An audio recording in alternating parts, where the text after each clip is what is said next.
Hi, Ken Harrison here. This is a first video of trying to get one ventilator to work two patients. So this is the ER100 old 1990s ventilator. You can see the pipe coming out, goes down here to a splitter. Now you can buy these over the internet, this splitter business, but the additive are these valves, and you might recognise those valves in that they are from Bunnings. They are valves that you put in your home home irrigation system, and they work. From there, if I follow up the top, you can see there's one lung on one side, that's the left lung, and this right lung, which in fact symbolises a whole separate patient. So we've got two of them sitting there. The valves are completely open. We'll turn the ventilator alarm on. Excuse the fact that it alarms initially. Whoop. Put the lung back up on the table where it belongs. Yep. Just a little bit further on the table so it's stable. Better.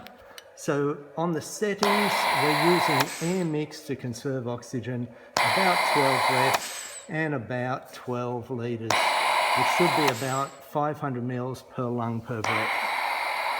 So you can see that's working. That's good.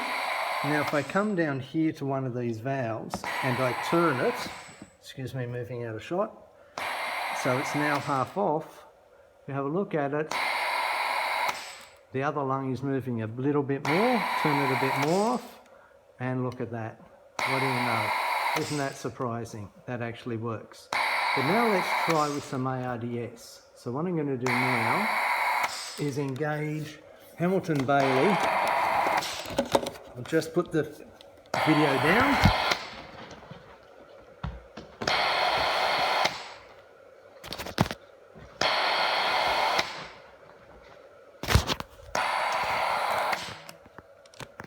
So what I've done now is I've engaged Hamilton Bailey in our aid, and he is now sitting on top of one of the lungs. But because the left lung is partially occluded, we're getting about the same order of magnitude, it's about all I can do here, of air into both lungs. Great.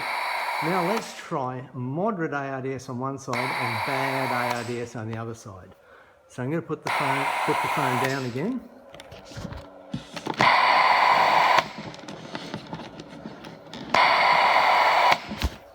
So on this side we've got the combined Cunningham's anatomy, Atkinson's anaesthesia, and Stolting's physiology and pharmacology. So all that weight is resting on one and not much on the other. And now you can see that the right lung, or the right patient, is actually ventilating a lot better, hardly surprising, particularly because I'm still half occluding this patient.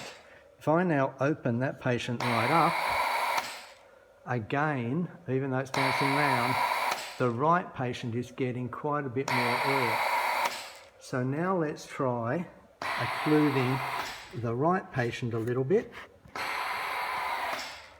I've just done it 30% or so,